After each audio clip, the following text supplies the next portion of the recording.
Hi, Ramesh. Hi, Isaac. How you doing? Just great. Yourself? I'm good. I guess we should introduce ourselves. I'm Isaac Chotiner, a senior editor at the New Republic magazine. And I am Ramesh Ponnuru. I'm a senior editor at National Review, columnist for Bloomberg View, and visiting fellow. It's an important distinction at the American Enterprise Institute. Okay, well, you put my byline to shame a little bit, but we'll let that be. Well, it's not complete unless you can do and is the author most recently of. But, yes, I don't have anything that I can I was actually a attach Blogging that to. Heads employee, so I should add that to my byline back 5 years ago. But anyway, I guess we were going to talk a little bit about domestic politics, so we can. I was going to start by asking you about the fiscal cliff stuff, and since you're the expert on the GOP and domestic politics, I guess where you think we are at this moment exactly in terms of Republicans giving in to the president, or do you think that this is going to stretch past January 1st? Yeah, I mean, my sense has been that it's going to stretch past January 1st. A couple of weeks ago, the conventional wisdom in D.C. was that some deal gets made by December 21st, but I've never really seen that happening. In fact, I find it really hard to picture what a deal would look like in these circumstances. I think the Republicans, I think you sort of have two problems. One is that the Republicans are in too much disarray to strike any kind of deal. And the second is that there's not much of an incentive for the White House and the Democrats to strike any deal. And so, I think probably what ends up happening is you go over the cliff at the beginning of the year, at least briefly, and then the Republicans probably pass an extension of the middle class tax cuts. Right. I mean, because presumably after the first of the year, once we've gone over the cliff, to repeat the metaphor, that basically then the Senate can put forward a bill extending the tax cuts for all but the top 2%, and then the Republicans are in a position where they either block that or agree to it, right? I mean, it doesn't seem like they're going to want to find themselves in the former position. Yeah, I suppose the House Republicans could just pass a bill to extend all of the tax cuts, including the ones on capital gains and dividends and high incomes, and then move to conference and work out a deal there. Which I guess there is a chance of that happening. I guess the thing that really strikes me is how absurd it's the idea that you're going to get some sort of entitlement reform, which a lot of the Republicans really want to see happen out of this, in return for tax increases. And it just seems like it's just sort of odd to expect this kind of frantic negotiating over an artificial deadline in a couple of weeks to yield some sort of major entitlement reform. Well, it's sort of the weird thing about our political system, right, where you sort of can't get any big thing like entitlement reform done unless you're at a crisis moment. And yet at the same time, from a policy perspective, the last time that you want to deal with these important issues is when you're rushing to get, avert a fiscal cliff or whatever it is. It does seem a little crazy. I guess what I was going to ask you about what you were saying before, we were talking about what would happen if we go off the cliff, which is just, what's your sense of where Boehner is with his caucus and what he can get them to accept and sort of his standing among House Republicans? Yeah, I think my sense is that he's in reasonably good favor among his troops. I don't take the talk of challenges to his leadership very seriously. But there is, I guess the question mark in my mind is this. There are certainly a lot of folks who are saying he can't agree to any deal that raises tax rates. I mean, I don't know how many of them are, but there are such people. But the question is, how do they react when those taxes just go up without any deal being made, since that is obviously what the law has scheduled? I mean, do they treat that as some sort of huge failure on Boehner's part? It's sort of hard to see how they could do that. In which case, is all they're really saying that it's impermissible to accept this before January 1st, but it's fine after January 1st? Well, I mean, I mean, that's sort of nutty if that's where they're coming from. But I suppose that's that can't be ruled out that is where they're coming from. Right. I mean, it does seem that the cliff stuff is maybe it's being poorly presented in the media, but it is and that voters would have a better sense if it were being handled better. But it does seem like people don't quite understand what the fiscal cliff is, and so on both sides, and not just Republicans. And so you get the sense that maybe if Boehner did agree to something before January 1st that didn't extend the tax cuts, that he would take more heat from his base than if this sort of happened on January 1st, and then everyone said, okay, we can go along with it. Right. The same policy counts as a tax increase before January 1st and as a tax cut after January 1st. Right. I mean, it doesn't make any rational sense, really, right? But it would be a way for Boehner to seem like he had stayed strong, and then I guess the question, and it makes life easier for those of us writing about it because it creates one baseline. Right, exactly. Right now there are two baselines that everyone's got to factor into their... Yeah, there's like the current law baseline and the current policy baseline.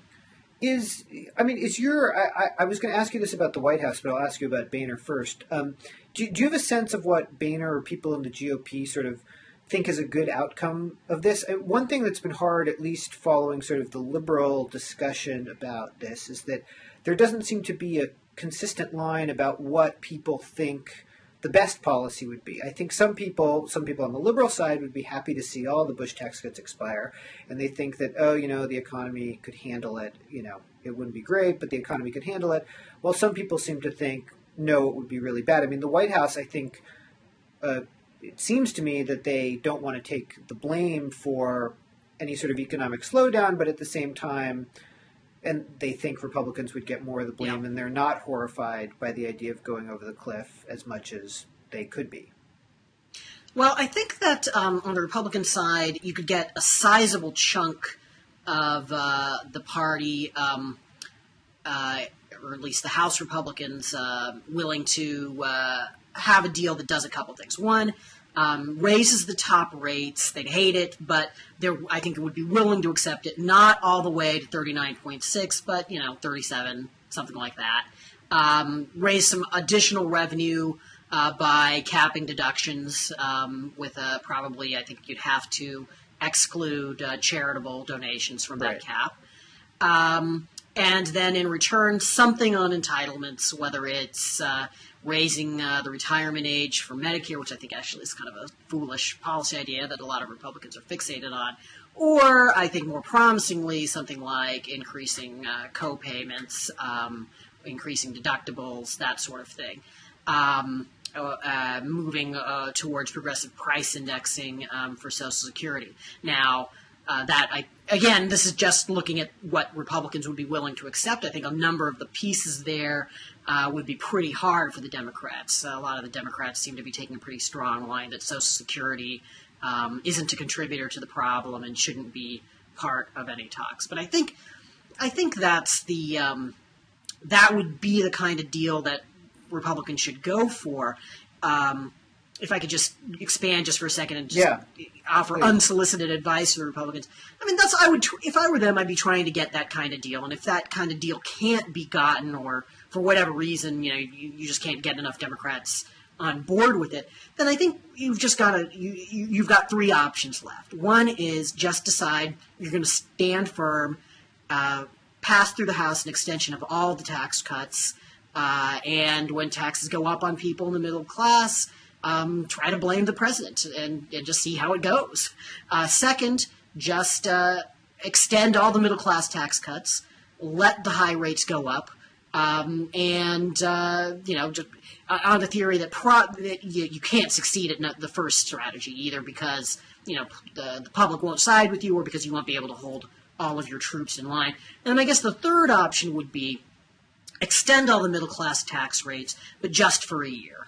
And the theory here would be that right now, part of the reason the Democrats have the upper hand in this over the Republicans is that we're too close to the election, and it's too psychological. That is the one that just finished. And the further away we get from the election, the less momentum the Democrats have, the less disarray the Republicans are in, and the easier it becomes to strike a more advantageous deal. And the other thing, I guess, obviously, this would have going for it is you get to say it's not a surrender for all time. We're just getting, we're just kicking the can down the road a little bit. I wonder what the White House reaction would be to extending it for 1 year. Don't you think that would be? I mean, I assume it's not their first best preferred outcome, but I think it would be kind of hard to say when you're up against this deadline that you're against giving people at least another year of certainty that their taxes aren't going up, especially when we've done it before, right? I mean, we did it in 2000 at the end of 2010. Right. I myself would throw in the payroll tax cut too, which doesn't appear to be on either party's agenda. Right. Well, also, I mean, I guess just as someone like yourself who's very interested in policy, I mean, does it get worrisome, not on this specific issue, but as a general proposition, when every year you're sort of debating whether these things should be extended? I mean, it seems like somewhat of a haphazard way to make policy, right? No, none of this is an ideal way to make policy. Yeah. I'd agree with but that. It makes sense as a Republican. But the question would be, right? I mean, like let's say, if you believe as I do that it actually is worth getting that capital gains dividends rates down and minimizing how high the top income tax rate goes, is the cost of uncertainty higher than the cost of giving up ground on in those areas? And it's not clear to me that it is. Right. No, as someone who wants to see the top rate go up, I have moral clarity here. No, but no, I'm just joking. But well, let me ask you a couple more questions about the Republicans going forward. You wrote a piece after the election, a very good piece about the Republicans, and your argument was basically that a lot of Republicans are blaming Romney. They're blaming the Romney candidacy. They're blaming the Romney campaign. But there's a more fundamental issue going on here, which is that the Republicans don't have an agenda to appeal to middle-class voters with clear policies that will benefit them. Am I giving your argument? Is that fair? Yeah, that's a fair statement. That it is a party-wide problem, and it's a long-standing problem, although it may be one that is becoming more acute. Well, I guess I wanted to ask you, because you wrote a column today for Bloomberg about Bobby Jindal and Paul Ryan and Marco Rubio as sort of people who did have more ideas for Republicans. And so I was just wondering, it's a two-part question which you can answer. The first is that when you wrote your piece, I think it was only a few days after the election. And does the fact that Obama, it looks like, is going to win by about 4 percentage points nationally, which is really not a close race, has that changed your analysis of what happened on Election Day at all in either direction, part one? And part two, are you sort of more optimistic based on what you've seen from Rubio and Jindal and Paul Ryan and other people post-Election Day? Yeah. Well, I guess, there are a lot of debates going on in the Republican Party about the meaning of the election and how to respond to it. And I guess one threshold question is, how bad was it? Was it a close election? And you still hear, I was just at dinner last night with a bunch of conservatives, writers and thinkers, and some of them were making this argument, this is a close election, and you're reading too much into it. And it just strikes me as, I think, if you accept the idea that this was a close election, then at least it should worry you that Republicans have not had a convincing election victory in more than 20 years. Right. Right? I mean, right after the election, I guess right now it's something like you change 320,000 votes in 4 states, and Romney wins the Electoral College. Is that still true? I think that's right, yeah. But if you apply that standard even-handedly, you change 121,000 votes in 2 states, and you've had no Republican win the White House in 20 years. Right. Well, also, I mean, I think yesterday, Obama was ahead by 3.7 nationally, and I guess most of the outstanding votes are in California and New York City, so people think that will go up to about 4 points, which is, I mean, I guess historically, compared to most of the last century's elections, somewhat close, but also by the standards of our, as everyone says, evenly divided country, it seems not that close. Yeah, and it's sort of, and there's consistent Democratic strength compared to the Republicans, which is sort of, all there needs to be. I'm going to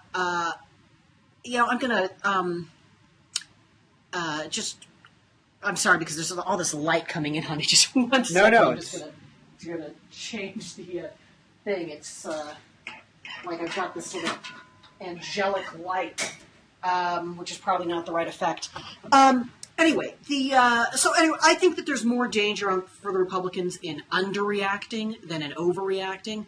And then once you have decided, there is a problem, then there's, a number of theories that are on offer. Some people saying it's just sort of, Romney was a weak candidate, or it's the social issues, or it's immigration, or it's choosing bad primary candidates in the Senate, like Todd Akin, and I think there are elements of truth to all of those explanations. But I think, as you mentioned, that the bigger problem is that the Republican Party is not trusted by voters as a guardian of middle class economic interests. That it is seen as being too much aligned with rich people and businessmen. And that this is basically the reason why Republicans never became the majority party in the U.S., even when the Democrats stopped being the natural majority party sometime around the late 1960s. And to reconnect with your actual question, well, I think there's obviously a ton of work. Column today, you seemed slightly more optimistic about things. Well, the thing is, as I was saying, there's all these disagreements among Republicans and competing theories. So I take heart from the fact that three of the leading Republican presidential candidates, Jindal, Rubio, and Ryan, have adopted, I think, the correct diagnosis, that they are showing signs of understanding that it's that middle-class economic interest question. That's the problem. That's the fundamental problem for the party. Now, obviously, they've got a long way to go to address that problem, but I'm much more optimistic than if they had adopted one of those other theories, or if they had just said, no big problem here, nothing really to see. Right. For being just a month after the election, I'd say that's pretty good progress. I know we're going to talk about Hillary a little bit, but I just wanted to ask you one more Republican question because you mentioned immigration. I was talking to my colleague Nate Cohn, who does a lot of statistics and polling stuff for us here at New Republic, and he was saying that he thinks, a lot of Republicans have been saying that one way to sort of, I think Charles Krauthammer sort of phrased it somewhat crudely, basically that you pass an immigration bill, you win over Hispanics, and then you sort of onward with everything else. That's more or less what he said? Well, Charles also, I think, said nominate Rubio, and then Republicans win the Hispanic vote outright with an actual majority, which I think is, that's optimistic. Yeah. Him winning the Hispanic vote against Hillary Clinton seems questionable to me. But I guess what I would, although he would clearly do better than Romney did. I guess, Nate was saying to me, sort of looking at all these Republican districts, that it's going to be very hard for Republican House members to vote for an immigration bill. That as much as they're going to be pulled that way by sort of people in Washington who are Republicans in Washington who see this as a political winner for Republicans, or at least minimizing a political loser, and people in Washington who just generally tend to be pro-immigration reform, that it's going to be very, very hard for more than a handful of Republican House members because of the districts they're in to vote for any sort of bill. Well, I suppose it depends a lot on what the shape of the bill is. Right. And, there has, I think, been some movement, most famously that of Sean Hannity, towards, I guess, comprehensive immigration reform is still the phrase that people use. But I just think that, look, I have no solution to the Republican immigration dilemma. But I do think that folks on the pro-comprehensive reform side in the Republican Party are often advancing a pretty simplistic understanding of the Hispanic vote. And I'm perfectly willing to believe that that this is an obstacle where that if it's removed, that Hispanics start being more willing to listen to Republicans on other issues. But I think it's foolish to underestimate just how much of an uphill climb Republicans would have on this whole range of other issues. All of the polling that I've seen suggests that this is a constituency that favors is much more favorable towards means-tested income transfers, toward federal activism and healthcare. And while there are signs that it's also relatively opposed to abortion as a voting bloc, it doesn't seem to be something that that actually motivates voters to any significant degree there. So.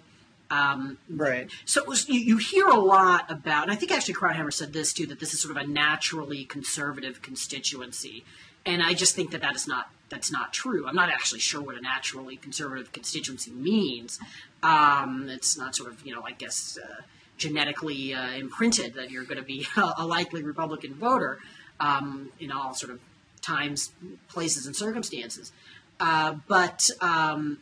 But whatever it means, if it means something significant, I don't see how Hispanic voters can qualify. Right.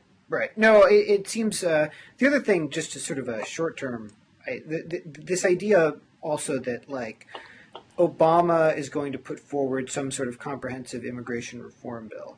And let's say the Republicans corral half of their caucus in the House and Senate to vote for it, and it passes. It seems to me Obama is going to get the lion's share of the credit. I mean, this is always the problem when the president is the other party. And so the idea that like half the party going along with Obama's immigration bill is going to massively repair the problems Republicans have with Hispanics after Obama's just signed this incredibly popular bill seems, I don't quite see how that would work. I mean, it may be a step. and there'll be unfinished business, right? I mean, because like the Republican version of this, let's say it actually passes, includes a temporary work program. Right. And the idea is we want more Hispanic labor, but we don't want it to have any political rights. We don't want it voting.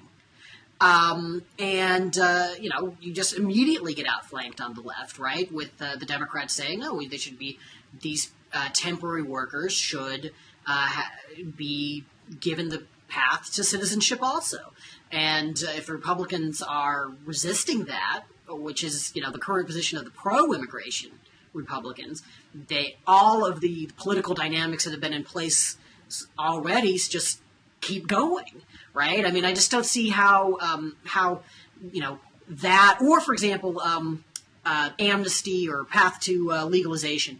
Republicans want to say, well, illegal immigrants already here, we'll legalize their status, but we won't give them citizenship. Again, you create this dynamic where you get outflanked on the left, and the issue goes forward. Right. No, I agree. It's a bit of a pickle, at least for the short and medium term. I mean, I do think that with Marco Rubio or Jeb Bush, that would help, I think, just in terms of sort of the message that was being sent from on high about what the message is about immigration and Hispanics. But it seems like a long-term process. Yeah, well, and of course the question is sort of, can you make marginal gains? Right, and you don't need to win a majority, right? I mean, well, yeah. I mean, maybe eventually, because that's not possible. I think, yeah, right? I mean, it hasn't happened. Right. No, but I mean, if Republicans are regularly winning 40% of the Hispanic vote, they can certainly win elections. Oh yeah, no, that would be the party would be in much better shape if it could do that. Right. But I don't think it hasn't. I mean, even the high watermark, 2004. I think the best estimate is that Republicans probably got something like 38% of the Hispanic vote. Right. Yeah. You always see weird figures about that, or figures that go back and forth between 44% and 37%, but it seems like high 30s is people's best estimate. Should we talk a little bit about the Democrats? Yeah, let's talk about the Democrats. Why don't you start talking about the Democrats, because I haven't actually focused on it quite as much. Well, I assume you're talking about sort of 2016, or yeah. I mean, just a couple things about Hillary. a couple people have been writing sort of posts about it. Nate Silver had a post today saying she's, a strong candidate, but she's also got these weaknesses. And Kevin Drum, who's a well-respected blogger, had this thing saying, people are getting way out ahead of this. Hillary is not, she's in a strong position now, but that doesn't mean anything. And my theory is just, and I don't have any evidence to back this up, but that people are massively understating her chances. That basically, I did a little research on this, and that anyone who's been at 50% or more in the polls for winning the presidency, winning their nomination. I'm talking about winning the nomination, not winning the presidency. Who knows if she could win the presidency or will win the presidency. Anyone who's been at 50% this early in the polls has invariably gone on to win. So George H.W. Bush in 1988, Al Gore in 2000, George W. Bush in 2000, that this is generally a good indicator of strength if you're as strong as she is in these polls. And it just seems to me she has all the advantages that a sitting vice president has, which is, basically uniform support within the party, all the financial advantages she can have, assuming Joe Biden doesn't run, although my colleague Noam Scheiber wrote an amusing piece about that a couple months ago. Basically White House... Yeah, why would you assume Joe Biden doesn't run? Well, that would be a problem with my theory, and it would certainly make for an awkward White House reaction. I don't know how they would respond to it. I think it would be tricky for them not to ultimately endorse if Biden were running. I think that's right. A credible run. It just would surprise me if Biden ends up running if Hillary wants to run, but I could be wrong. Sitting vice presidents usually get their nominations if they try for them. That's true, but it seems that Hillary will have as many advantages as Biden will have, if not more. She's sort of the quasi vice president. Yeah, just in terms of how much people know her and money and things like that. The other thing is, I think it's true that she lost last time, but I think people maybe have forgotten how much of a fluke that was. I mean, she was running against like a remarkable primary candidate in Obama who, ran as good a primary campaign as certainly I. She somehow didn't hire people who understood the delegate selection rules. Right, and not to mention the fact that she was against someone who absolutely destroyed her with the black vote, which I think is very, very unlikely to happen again. And even given the ridiculously lopsided margins Obama got among the black vote, Hillary almost won. It was very close. And and the idea that she would be running against someone who could raise as much money as Obama, who would have the political skill of Obama, and it seems to me she's a stronger candidate this time. I mean, she's been Secretary of State, which is this bipartisan, or more or less bipartisan position. She doesn't have the Iraq War hanging over her the way she had in 2008. It just seems like a huge long shot if she wants it for anyone to beat her, given all those advantages. And I think that looking back on 2008, it does seem like a little bit of a fluke. And then I guess the other question is the sort of what about the Cuomos and O'Malleys of the world, who, it's certainly in the case of O'Malley, they seems to desperately want it. Yeah, O'Malley, all the signals are definitely that he wants it. I mean, I haven't seen much of O'Malley. I saw him at the convention, which everyone said was a little bit underwhelming, but it's weird how these sort of governors come up, and some of them get talked about for president or senators, and some of them don't. You can't quite figure out why, other than O'Malley seems to want it. I mean, I think Cuomo would obviously have some fundraising advantages, name recognition, things like that. But everyone seems to be saying that if Hillary runs, he won't do it, right? Isn't that the latest speculation? You're more up on that than I am. I guess the one caution I would say in the getting too far out ahead of ourselves at this point in 2004 and on into 2005, the start of a second term of a president. The speculation about who would be the presidential nominees from that party featured very, very prominently. I mean, Bill Frist was considered a favorite. Right. And George Allen was considered maybe a potential challenger. And by the end of 2006, not only were neither of them being talked about for the nomination, neither of them were even headed for a future in public life. No, that's true. I mean, I think if I were betting against Hillary, you say there's someone we haven't even considered, or something of that nature, because who knows who could come. I mean, nobody was thinking Obama was going to run in 2008, even after he gave his convention speech, right, in 2004. Yeah, and we always assume sort of everybody wants it, but But do we actually know that at this point Hillary Clinton really does still have that fire burning? Yeah. Yeah, no, I mean that's right. I mean, but if she does want it, it does seem like she's got as much of an inside track as anyone ever has. I suspect she would, had she actually eked out the victory, that she would have won in 2008 with a stronger margin. Really, you think so? Than Obama? Yeah, I do. Interesting. I think she would. Maybe not. Maybe she wouldn't have flipped any more states. But I think she probably would have done better in the sort of what Jacksonian America. Yeah, you could actually see her doing better in the popular vote, and actually maybe less well. That she wouldn't have won North Carolina. Yeah, that's right. I think that's right. So should we talk a little bit? About the Supreme Court. Which is, I know, a subject. Having speculated enough about the future of electoral politics. Yeah, I'm all out of speculation. So I'm going to. Which it's hard to talk about Anthony Kennedy without speculation, since that's what everyone wants to do. But I guess we should say, so the court agreed to hear 2 gay marriage cases. One is about the Defense of Marriage Act and whether the court will uphold that. And the second is this Prop 8 challenge in California.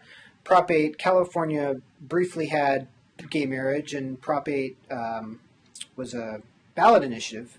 My home state of California has these ballot initiatives where you can the voters can pretty much overturn or pass whatever they please, and so Prop 8 made gay marriage no longer legal in California, and the justices agreed this week to take on both cases. Is this like, I'll ask you, I mean, is this the sort of classic Supreme Court thing where it's all just what is Kennedy going to do, or are there more interesting angles that you see here? Well, I mean, you can't count on Roberts, or some people even suggested Thomas might be a wild card.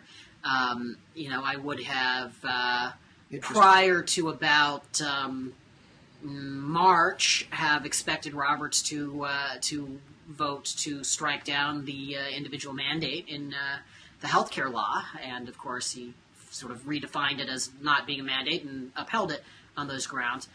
So you can never be sure. You can't even be sure just looking at oral arguments. And in that case, I think actually Roberts flipped his vote between the first vote and the actual issuing of the opinion.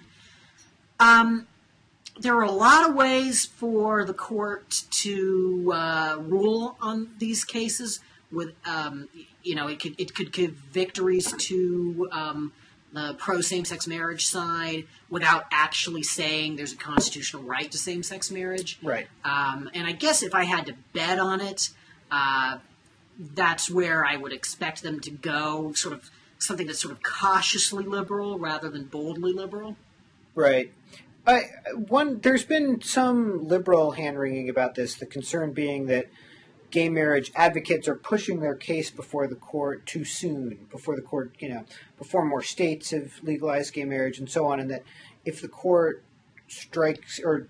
does not uphold gay marriage across the country, that it will then you've got a bad precedent from their point of view. Yeah, I mean the question, and again, you know far more about the court than I do, but there were 2 affirmative action cases, I think, less than a decade ago, and now the court's revisiting affirmative action because it's a different court and they want to make a different argument about affirmative action.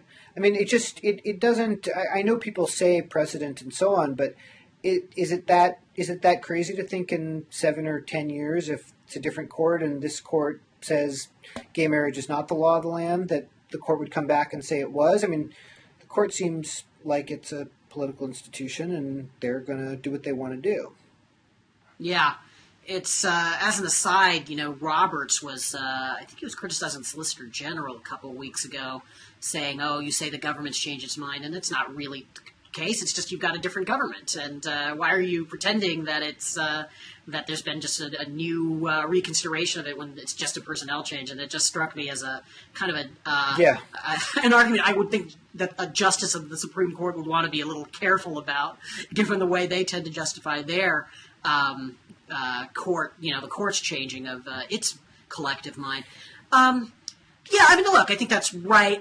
But I would say that the concern about setting an unhelpful precedent is diminished in force because, yeah, they can reverse those things, and they do. But it has some force, because they prefer not to do it. And they, if they can, they prefer to just sort of find a way to limit it or sort of, wiggle around it. So I can certainly see that that argument. And you see this case, pro-lifers are always having the same sorts of internal debates about, well, let's not tee up any laws that are going to go up to the court and get us another reaffirmation of Roe v. Wade that's more recent and just cements it in place a little bit more as a precedent. And again, I think that has a certain amount of force. I think the you're moving too soon in the court's argument sort of has two versions, and one is that precedent point, and the other one, which I think you used to hear more about among liberals, was that you cause a backlash. And I think that there's now enough confidence that that public opinion is continuing to move in favor of same-sex marriage, and that the back of the opposition is sort of breaking, that's less of a concern than it used to be. Yeah, my sense also is that, and I'm curious what you think about this, that gay marriage is an issue where, as you say, opinion is moving in one direction, and it's hard for me to believe that, it could slow down the speed at which it's moving, or it could speed up, but that it will not keep moving in that direction. Where abortion, I don't think that that's true. Abortion doesn't seem like an issue that, it seems like the country's gotten slightly more pro-life in the last 10 years. Is that your reading of opinion polls too? Yeah, that's right. 10 to 15 years. Yeah. But even so, just the speed with which abortion is moving seems, if at all, seems very slow. And this issue, I just can't believe that any court judgment is going to stop that for more than, maybe if the court legalized it, support would fall back a little bit, but it's inconceivable to me that 20 years from now the country's not going to be pro-gay marriage than it is. Does that seem too Whiggish to you? In the case of abortion, there was certainly a view in the late 70s and into the 80s, even the early 90s, that sort of the public was just going to get more and more pro-choice. And in retrospect, I think we could see some particular things happening that changed that equation. But anyway, to cut to the chase here, but none of those things, I think, have equivalents in the same-sex marriage debate. There's no sort of equivalent to the sonogram pictures that are, I think, going to make people change their minds and oppose same-sex marriage where once they had supported it. So yeah, I basically agree. It's very hard to see how public opinion turns back against same-sex marriage. No, if there is an equivalent to sonogram pictures, it's presumably pictures. It's like happy wedding pictures. Or yeah, people's relatives and friends and acquaintances having happy wedding pictures, which presumably will have a catalytic effect towards gay marriage rather than the other way about. But yeah, right. And part of the thing, again, actually Virginia Pastoral made this point just in a really short blog post 10 years ago about, that, abortion's sad and weddings are happy, and there's just, and the politics of these issues does, I think, partly reflect these just basic, that sort of basic sentiment. Yeah, that's interesting. Well, I've done enough needless speculation. It's, I have no idea how the court's going to rule, although, for people who have not read Justice Kennedy's decision in Lawrence v. Texas, which was the 2003 sodomy case, it's hard to imagine that he's the sweepingness of his prose and his judgment. It's hard to believe that he's not going to rule at least somewhat in favor of gay marriage. At least that's my read from reading Lawrence v. Texas. But well, that was Scalia's reading in dissent. Yeah, no, I thought that was Kennedy has made it, hard to explain why there wouldn't be a constitutional right to same-sex marriage. Yeah, it was weird that I vehemently disagree with Scalia on this, obviously, but it seemed that point was pretty. His point seemed sort of undeniably true to me. He got a lot of crap for it, but it seemed like a very clear point, and he very well may turn out to be right. to just get to the merits of the question of some of the cases, just one, I mean, you do hear these arguments, and there is a possibility that the court rules, for example, the Defense of Marriage Act intrudes on state prerogatives, because the provision at issue is, can the federal government define marriage as the union of a man and a woman for purposes of federal law, even as applied to states where same-sex marriage is recognized officially? And so there's this argument that you don't have to rule in favor of a constitutional right to same-sex marriage to invalidate this provision of the law. And that seems to me to be just sort of a strained argument, that, you could say that it's just unconstitutional for government at any levels to discriminate against same-sex couples. But if you're not willing to say that, then it seems to me pretty straightforward that the federal government does get to define terms in its benefit programs, as it wishes. Right. That's interesting. It's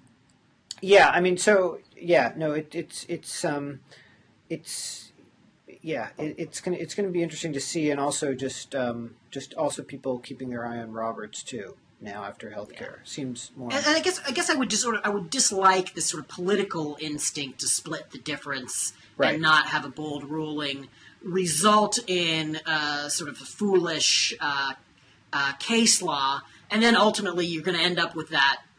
I mean, if you have the impulse to make that ruling, that means you're probably going to end up just ruling eventually that there's a constitutional right to same-sex marriage anyway. Right.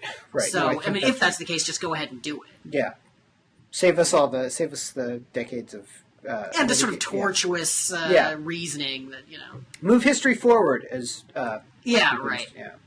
Right. I mean, which I don't actually want. No, I know, I know, but yeah. It's been a pleasure talking to you. Thank you. And I don't think we've actually ever spoken. We've emailed. We're Facebook friends though, so that's something. Right. All right. Well, it's been a pleasure, and I'm sure we'll talk soon. Excellent. Take care. You too.